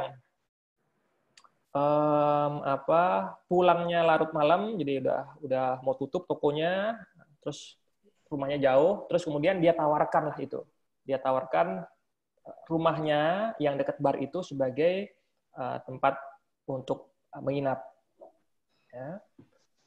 Nah, terus kemudian setelah itu dia sampai di rumah itu dicekokin lagi lah para tamu ini dengan minuman keras. Terus kemudian dia, mohon maaf, terjadi hubungan badan yang tanpa concern dari si korban gitu ya. Terus divideokan. Nah, kemudian video itu sebenarnya itu terjadi tahunan, kejadian itu. Terjadi tahunan. Tapi berita itu baru dirilis tahun 2019. Ketika dirilis sama pemerintah sama kepolisian Birmingham itu sebagai skandal terbesar seksual terbesar se-Inggris sampai dengan saat ini gitu ya. Itu sebenarnya investigasinya sudah terjadi sejak tahun 2017. 2017. Jadi investigasi kepolisian sejak tahun 2017, 2019 baru kita tahu kejadian ini. Apa yang mau saya highlight dari cerita ini Bapak Ibu? ini adalah style atau gaya penyelidikan hukum pidana di luar negeri. Mau di Inggris, di Belanda kayak gitu. Jadi mereka nggak seburu-buru untuk show off ke publik, ya kan? Yang mereka lakukan itu adalah kerja-kerja investigatif yang sifatnya low profile. Dia cari dulu datanya, dia cari dulu rekaman transaksinya, dia cari dulu data-data finansial keuangannya, dia sadap proses komunikasinya. Itu bukan modelnya ada yang laporan terus kemudian oke, kalau gitu kita panggil terus kemudian nanti disuruh datang jam 9 baru diperiksa nanti jam 3 sore misalkan, sambil diintimidasi dengan suara polisi mukulin penjahat di ruang sebelah. Nggak kayak gitu, ya kan? Nggak kayak gitu modelnya. Ya itu saya mau ingatkan, ini adalah contoh yang mau kita, tadi saya nggak bisa ambil contoh yang pengadaan ya, tadi saya ambil contoh yang mudah-mudahan coba nanti isi sama-sama Bapak Ibu cek lagi gitu. Itu adalah yang terjadi di sana. Nah, kejadian di Inggris. Itu terus jadi sebagian pertanyaan Pak Nanang otomatis sudah disinggung barusan gitu ya. Bagaimana tentang sikon APH di sana memeriksa kasus itu. Mereka sangat low profile dan nggak pamer dan kerjanya investigatif gitu. Sampai benar-benar yakin. Kenapa? Ya tadi urusannya tadi karena yang mau dibuktikan itu standar pembuktiannya adalah beyond reasonable doubt, standar pembuktian yang tinggi, bukan more likely than not, bukan yang standar pembuktian biasa-biasa aja gitu.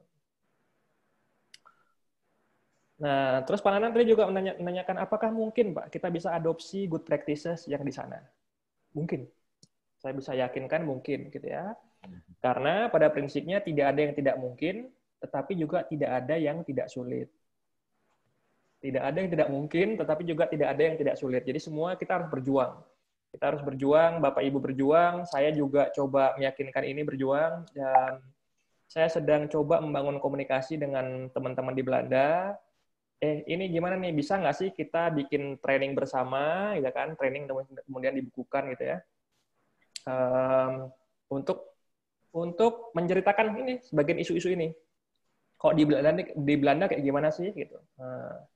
Ini harus jadi diskurs, harus jadi diskusi publik supaya nanti APH familiar, pengambil kebijakan familiar dan segala macamnya. Karena kalau enggak, ya ini hanya jadi grundelan-grundelan kita yang hanya diketahui kita sendiri gitu ya. Yang nomor 3 dari Bu Ewis gitu ya, sejauh mana sistem perlindungan hukum diberikan gitu ya.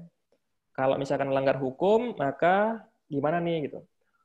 Intinya Bapak, saya ingat kurang lebih ada 2 cerita ya, ada 2 cerita. Yang pertama kasus di Kementerian ESDM. Itu pengadaan juga.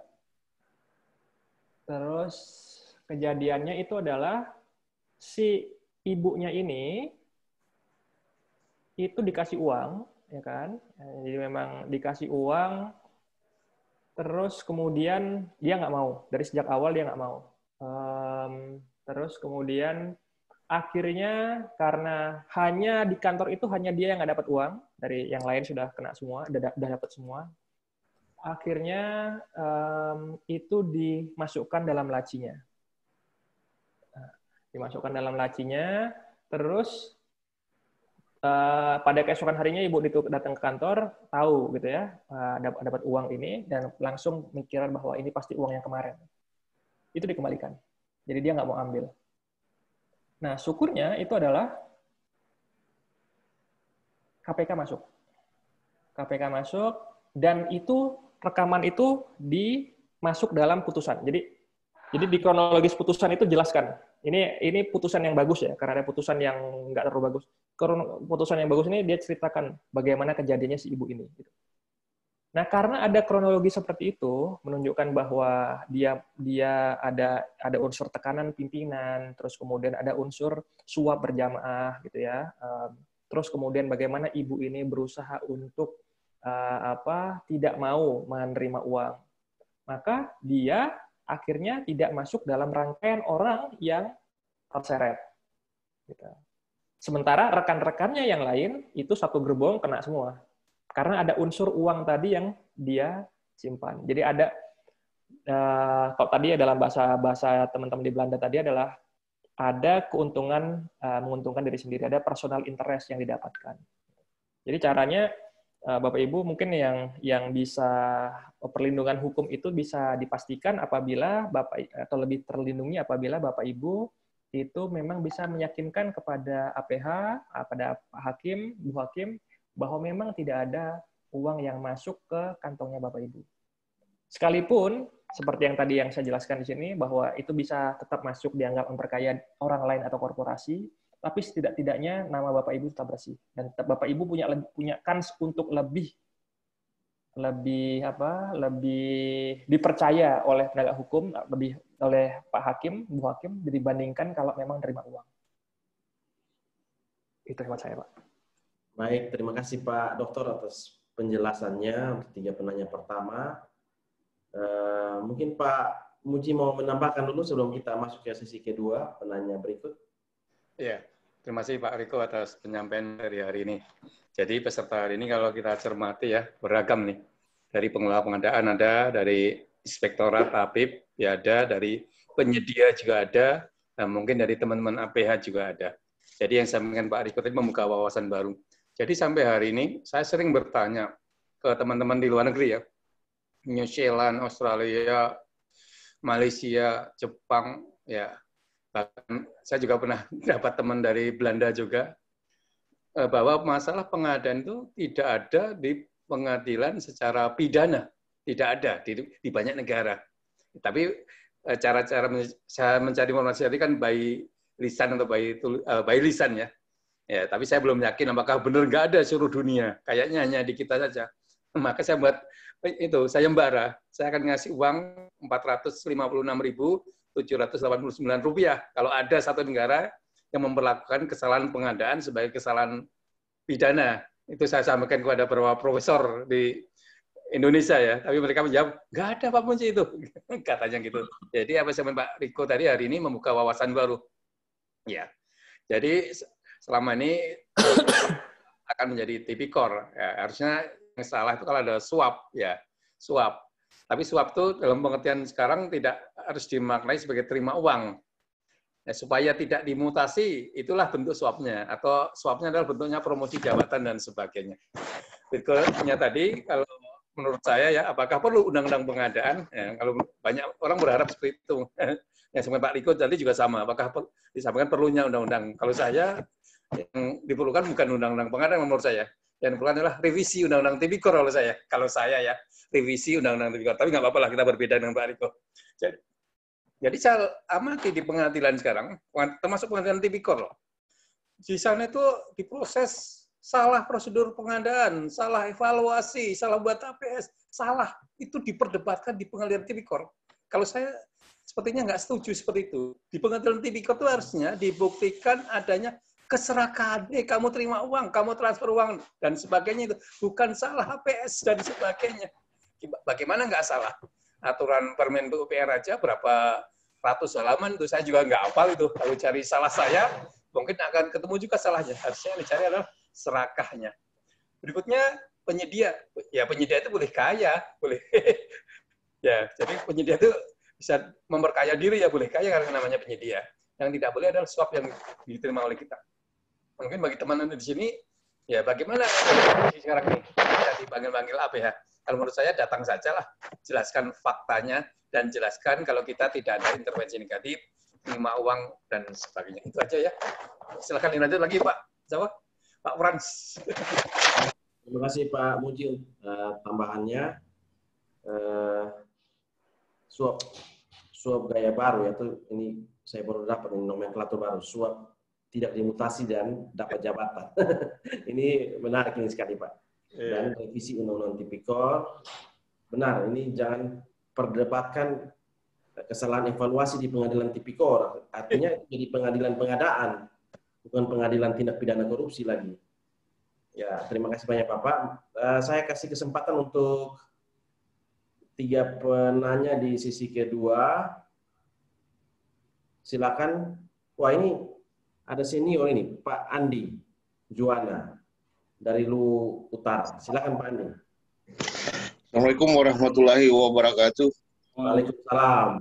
Selamat siang Bro Frans, Pak Muji, Pak Mulis, dan Dr. Riko. Selamat berjumpa kembali Pak Riko. Saya hanya ingin sederhana sekali Pak Riko ini. Ini saya hanya ingin mempertanyakan ke Pak Riko bagaimana pandangan Pak Riko terhadap lex spesialis. Sampai di mana sih lex spesialis terhadap Undang-Undang Jasa Konstruksi dengan PP 22/2020. Kalau kita melihat lex spesialis di Undang-Undang Jasa Konstruksi itu kan di pasal 86 itu kan yang dianggap korupsi hanya adanya kematian di tempat kerja dan kasus suap. Tapi kita selalu dihubungkan di lapangan PPK ketika ada kegagalan bangunan selalu dihubungkan dengan Undang-Undang Tipikor. Nah, ini yang ingin saya tanyakan, sejauh mana lex spesialis ini, karena kita ketahui bahwa Undang-Undang Jasa Konstruksi itu selalu dikatakan bahwa dia lex spesialis. Tapi yang lebih dikedepankan ketika terjadi kegagalan bangunan atau sebagainya di konstruksi itu selalu langsung dikedepankan adalah Undang-Undang Tipikor. Nah, ini saya ingin Pak Riko penjelasan dari Pak Dr. Riko tentang lex spesialis di Undang-Undang Jasa Konstruksi. Terima kasih Pak. Terima kasih Pak Andi, pertanyaan yang sangat menarik ini beliau. Silakan penanya berikut. Pak Sandi Marianto, silakan Pak Sandi. Baik, terima kasih. Assalamualaikum warahmatullahi wabarakatuh. Suaranya kurang besar Pak Sandi. Assalamualaikum warahmatullahi wabarakatuh. Selamat sore Bapak, Pak Fran, Pak Dr. Riko, Pak Muklis. Saya sependapat sekali tadi dengan Pak Muji bahwasanya kesalahan dalam pengadaan ini bukan merupakan suatu tindak pidana, karena aturan dalam pengadaan ini bukan suatu undang-undang tapi peraturan presiden yang mana di dalamnya tidak merupakan tindak pidana. Yang ingin saya tanyakan, seperti yang tadi Pak Muji bilang, bagaimana dalam pemeriksaan, misalkan ada pemeriksaan dari APIP ataupun BPK, ditemukan APS lebih dari harga pasar, apakah itu termasuk tindak pidana korupsi atau bukan? Baik, terima kasih.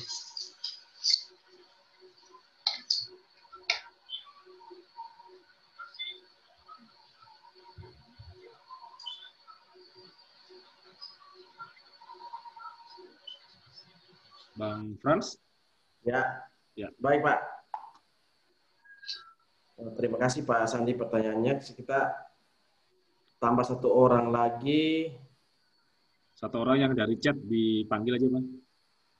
Oh ya, ini ada 1 pertanyaan yang menarik tadi saya ada baca juga. Biar menyampaikan langsung boleh yang dari Ya, chat. Pak Tiopan. Pak Tiopan saya lihat ada banyak chat. Silakan Bapak bisa menanyakan. Ini penanya terakhir. Pak Tiopan, silakan Pak Tiopan. Silakan di-unmute Pak Tiopan.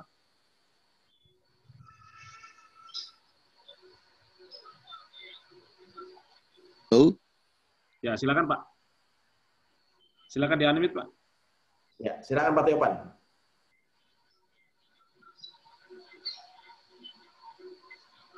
Halo? Ya Pak. Kedengaran Pak? Ya, dengar. Oke Pak. Selamat siang bagi kita semua, Pak Dokter, ya Pak Muji dan teman-teman, dan juga yang terhormat Bapak-Bapak semua. Saya sudah hampir 30 tahun di dalam PBJ ini, dan selama itu pula saya selalu mendengar tentang corruption. Lalu saya setuju dengan Pak Riko bahwa di seluruh dunia memang korupsi itu ada. Tapi yang saya tahu satu penyebab korupsi itu adalah dipaksa, memaksa dan juga terpaksa. Artinya dalam pengadaan barang dan jasa, kita mau mencegah pengadaan barang dan jasa. Tadi pagi, editorial Metro TV mengatakan bahwa demokrasi pilkada itu demokrasi cukong. Ini sangat menakjubkan, Metro TV berani mengatakan seperti itu. Pilkada itu adalah demokrasi cukong, yang mengatakan bahwa apabila nanti kepala daerahnya terpilih, maka dia akan membayar cukong itu kembali melalui proyek-proyek. Saya mau bertanya pertanyaan pertama kepada Pak Dokter, apa mungkin gejala-gejala atau kejadian-kejadian seperti ini bisa dibasmi oleh Indonesia yang sudah puluhan tahun tetap berjalan dan sudah menjadi masif. Di daerah saya, Sumatera Utara, terkenal adalah paling korupsi di seluruh Indonesia sejak bertahun-tahun dalam pengadaan barang dan jasa. Tetapi sampai sekarang menurunnya tidak ada, menurut saya, karena saya salah satu ketua organisasi pengadaan asosiasi perusahaan. Saya tahu betul bagaimana anggota-anggota saya melapor kepada saya bahwa untuk mendapatkan proyek di Sumatera Utara harus bayar dulu. Dibayar dulu. Lalu di mana kesalahannya? Mungkin regulasi. Lalu siapa yang salah? Jelas yang melakukan pekerjaan itu, yaitu Pokja itu sendiri. Karena mereka diperintahkan untuk melakukan kesalahan. Ini di mata kita semua jelas. Di mata semua orang jelas kejadian ini. Ingat itu pekerjaan spam di Kementerian PU. 55 orang PPK mengembalikan duit ke negara. 55 orang PPK mengembalikan duit kepada negara. Lalu apa kerja APIP? Apa kerja Itjen? Apa kerja itu semua? Menurut yang saya baca, KPK belum pernah mendapat laporan tentang ini dari APIP sama sekali. Itu menurut tulisan Pak Agus Raharjo. Bahwa APIP itu berarti tidak pernah efektif.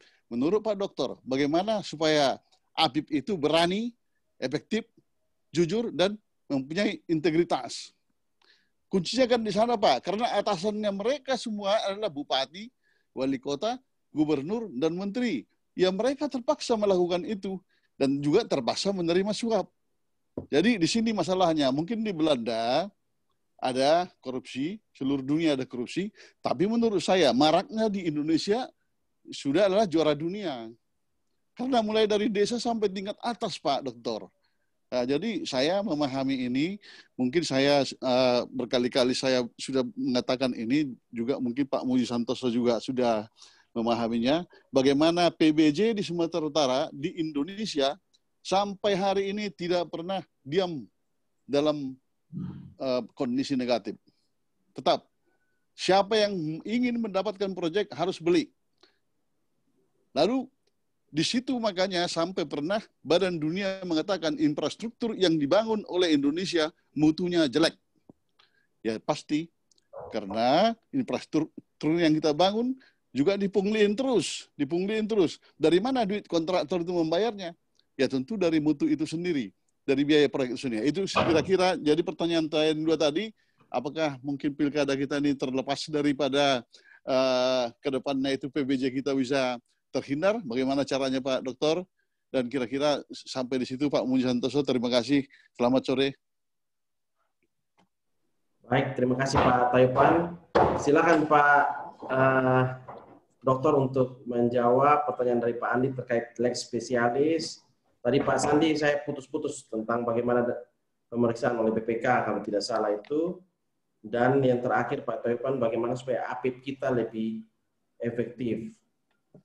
Di Sumatera Utara masih jual beli paket ya.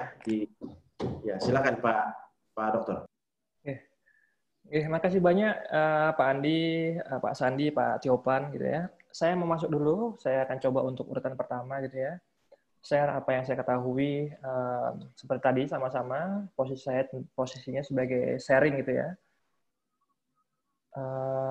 Lex spesialis, ini kan ada dua nih. Jadi kan pertanyaan tadi kan adalah lex spesialis, undang-undang jasa konstruksi dan undang-undang tipikor. Ini gimana kalau beradu? Sebenarnya itu tidak akan adu. Itu tidak akan beradu apabila tidak ada pasal 2, pasal 3. Satu, ya kan? itu tidak akan adu itu kalau tidak ada pasal 2 pasal 3. Jadi karena ada pasal 2 dan pasal 3 yang longgar pemaknaannya tadi itu, maka pasti bersengketa mereka.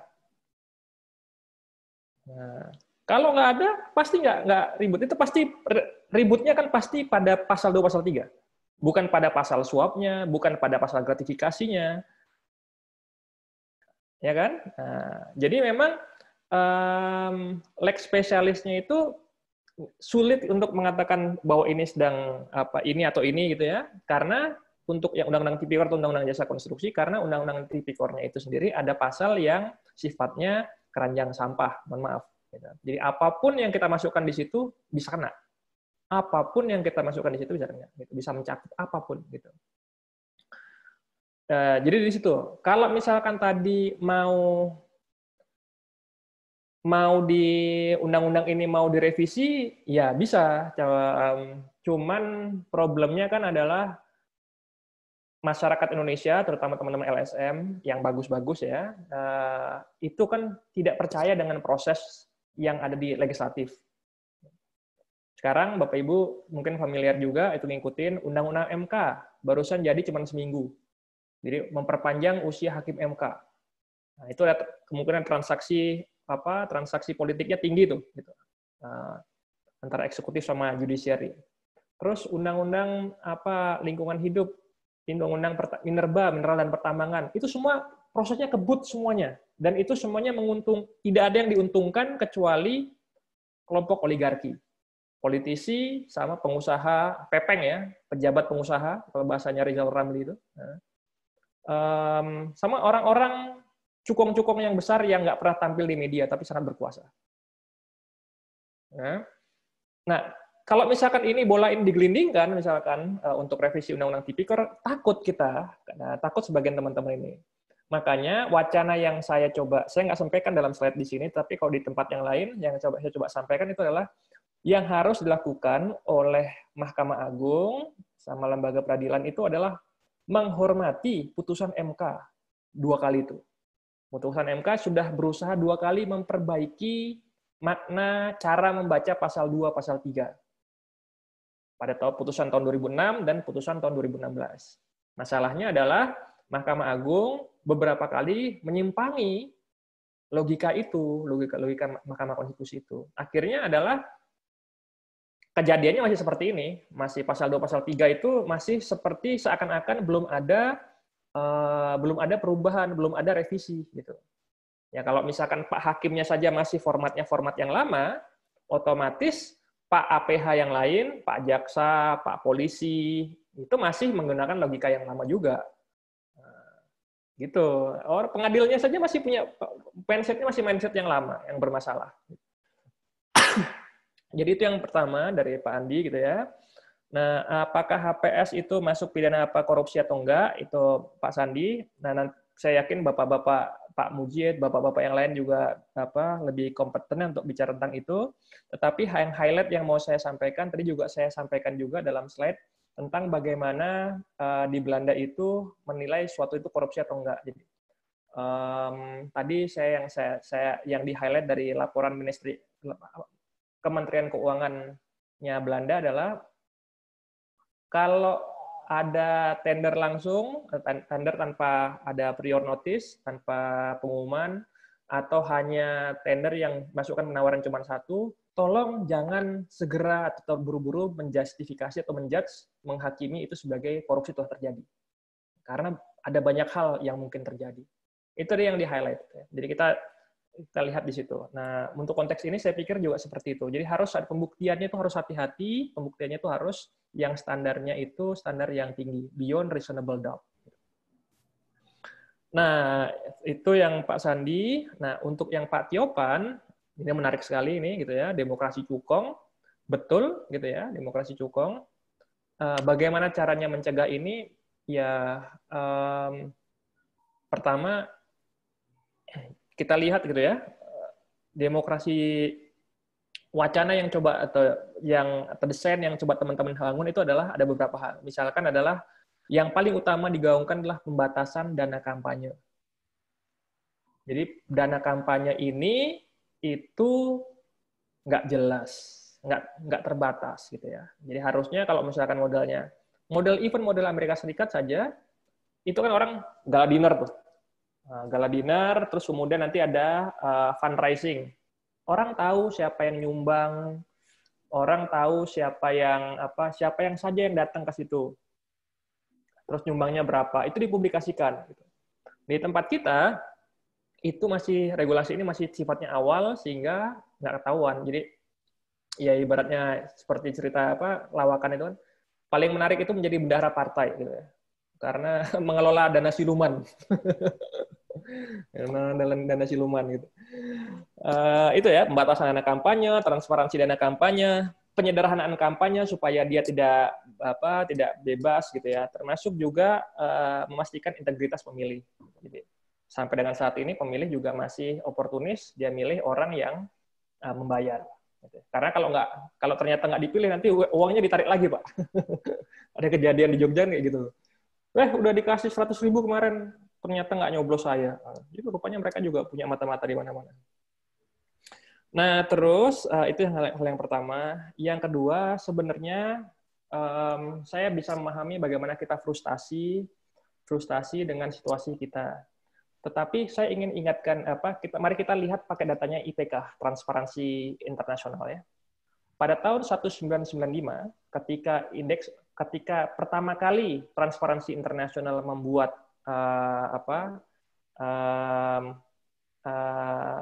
kajian itu tentang indeks persepsi korupsi di seluruh negara, Indonesia itu nomor terakhir dari seluruh negara.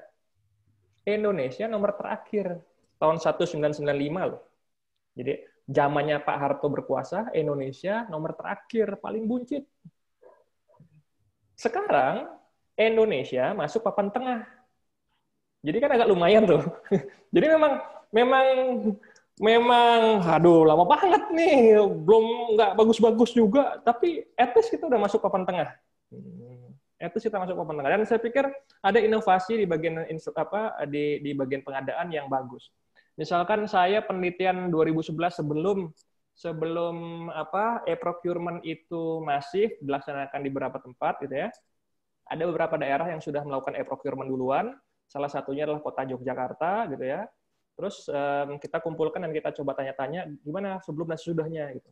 Ya sekarang lumayan Pak.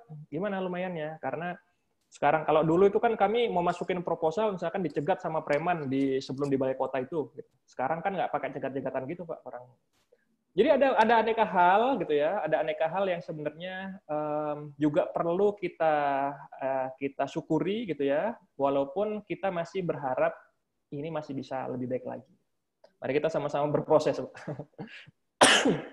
Kalau bahasanya Khatib Basri itu adalah Indonesia itu selalu mengecewakan.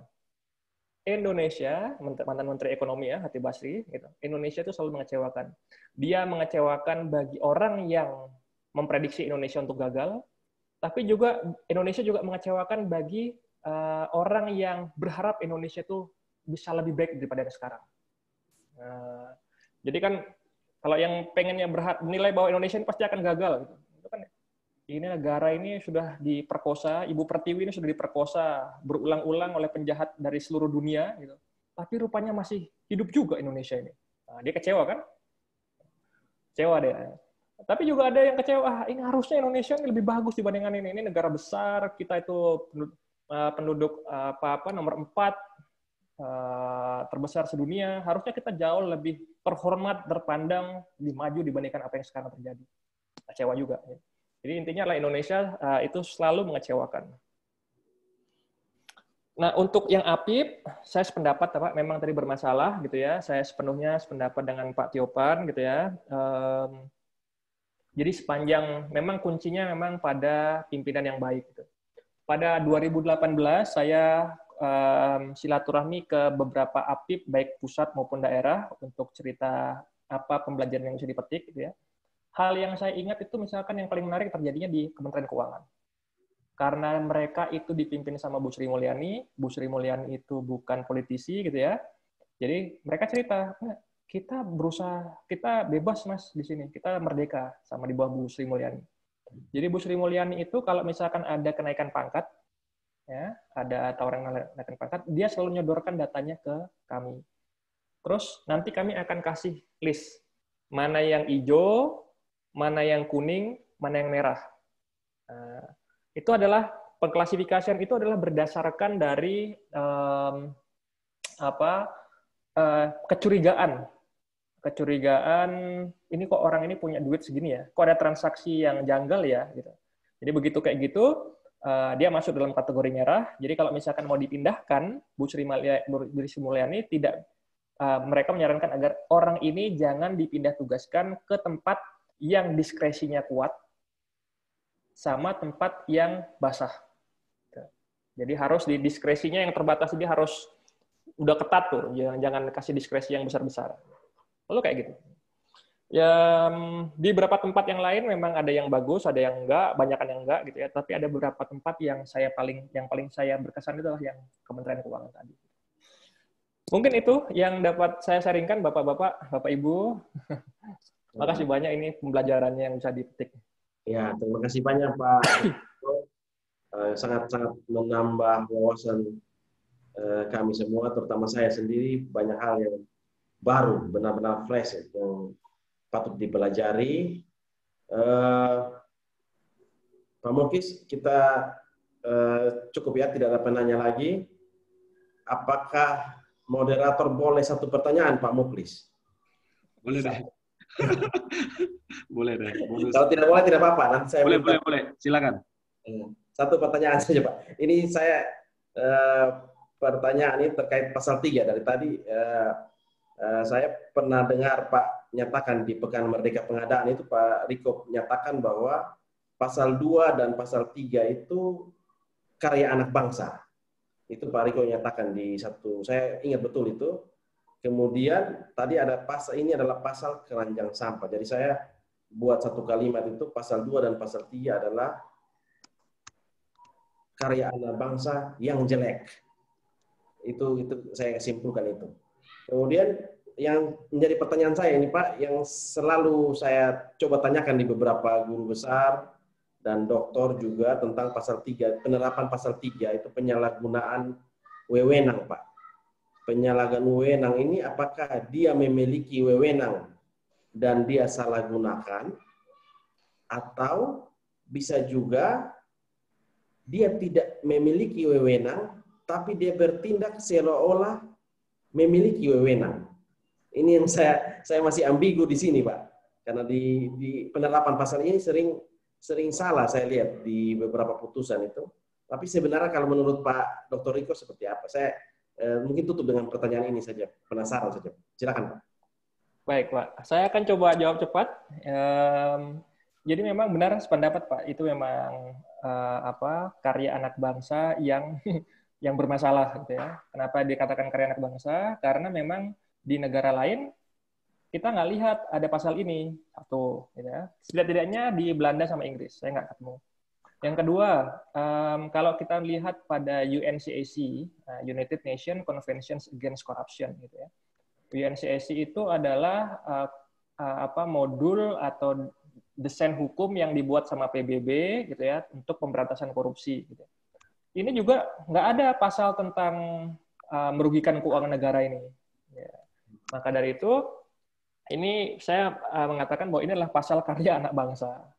Cilak, niatnya baik ketika dibuat itu, jadi niatnya memang supaya bisa melakukan pemberantasan korupsi lebih cepat, gitu ya. Jadi standar pembuktiannya mari kita longgarkan supaya banyak orang tertangkap dan kemudian kapok. Nah, cara berpikirnya pembuat undang-undang pada waktu itu. Gitu ya. Tapi yang terjadi nggak seperti itu. Yang terjadi malah korupsi berpindah dan sekarang malah di-backingi oleh APH. Gitu. Dan kenapa itu sebabnya korupsi masih terjadi? Ya tadi, tenang aja aman. Sepanjang si bos Pak seragam itu aman, kita juga aman Pak. Gitu kan? Nah, jadi nggak ada pembelajaran itu nggak bisa terbentuk. Pembelajaran untuk tidak korupsi itu. Karena pesan yang dikirimkan jadinya keliru. Kita boleh korupsi asalkan semua dapat. Jadi gitu kan? Ya. Gitu kan jadinya kan? Nah, kita boleh korupsi, Pak. Yang penting semuanya aman, Pak. Dapat semuanya. Itu diam semua itu mulut. Itu yang pertama. Yang kedua tadi yang tentang penyalahgunaan wewenang, ya gitu ya. Jadi harusnya ini melekat pada mereka yang punya kewenangan, tetapi kemudian kewenangan tersebut disalahgunakan. Jadi harusnya, jadi inti dengan kata lain, pasal 3 ini harusnya adalah khusus untuk PNS, ya, khusus untuk ASN gitu ya, yang punya kewenangan. Tetapi saya kok ketemu ya beberapa kejadian di mana si penyedia barang dan jasa itu juga kena pasal 3. Iya. Jadi itu enggak, ini gimana coba? Udah jelas gimana, mana punya dia kewenangan gitu kan? Mana dia punya kewenangan. Jadi itu kalau misalkan ada kejadian seperti itu mengkonfirmasi bagaimana centang perenangnya, bagaimana bermasalahnya APH di tempat kita. Gitu. Itu ya Pak Frans. Nanti kita lanjut pakai Facebook, insya Allah nggak ada masalah. Terima kasih banyak Pak Dokter. Ya. Sangat bahagia juga Pak Muji, Pak Muklis. Terima kasih untuk kesempatan yang luar biasa ini. Pak Muji mungkin mau menambahkan, Mas Frans? Ya, silakan Pak Muji. Jadi korupsi ada di mana-mana ya. Tadi dinyatakan oleh Pak Riko ya, termasuk ya didorong oleh pilkada kita ya yang masif ya. Saya kalau di penghitungan itu kalau untuk pemantau penghitungan pengawas di tiap-tiap tempat KPS ya, TPS itu kan perlu berapa 40 miliar. Gajinya Gubernur Jawa Timur kan nggak sampai 10 miliar selama 5 tahun. Seperti itulah, maka perlu dukungan dari para cukong dan sebagainya tadi. Kalau menurut saya, kita perlu mengembangkan lah namanya itu, tender cepat. Ketika sudah tender cepat, siapa yang nawar harga murah kan terpilih. Itu nggak bisa diatur lagi valuasinya. Nah, itu perlu kembangkan lagi nanti namanya vendor management system. Ya, itulah harus dikembangkan. Semoga posisi kita di middle tadi sebagai negara terkorup menjadi negara baik lah. Mudah-mudahan seperti itu. Kita harus banyak langkah ya. Bolehlah undang-undang pengadaan dan sebagainya, silakan. Mungkin diskusi kita nggak akan cukup dengan waktu yang 1,5 jam ini Pak Riko. Mungkin di kesempatan lain kita akan membahas hal yang lebih detail lagi, mana ya Pak, diskresi dan sebagainya, diskresi yang akuntabel misalkan. Demikian saya ucapkan terima kasih kepada Pak Riko atas kehadirannya di sesi kita hari ini, Pak Frans, Pak Luis, maupun Bapak Ibu sekalian yang hadir. Terima kasih, wassalam. Baik, terima kasih tambahannya Pak Muji, Pak Dr. Riko, Pak Muklis, Ibu Bapak sekalian. Dengan berakhirnya pernyataan dari Pak Muji, kita akhiri. Pak Riko mau closing, Bang? Oh ya, closing statement mungkin. Closing statement dari Pak Dr. Riko, masih ada? Silakan. Nggak ada Pak. Makasih banyak. Oh ya, terima kasih banyak Pak Dr. Riko. Ibu Bapak sekalian, mungkin dari saya cukup. Terima kasih banyak kesempatannya Pak Muklis, Pak Muji. Saya kembalikan ke Pak Muklis untuk ada pengumuman untuk para peserta post-test, kemudian ada link untuk sertifikat. Silakan Pak Muklis. Siap.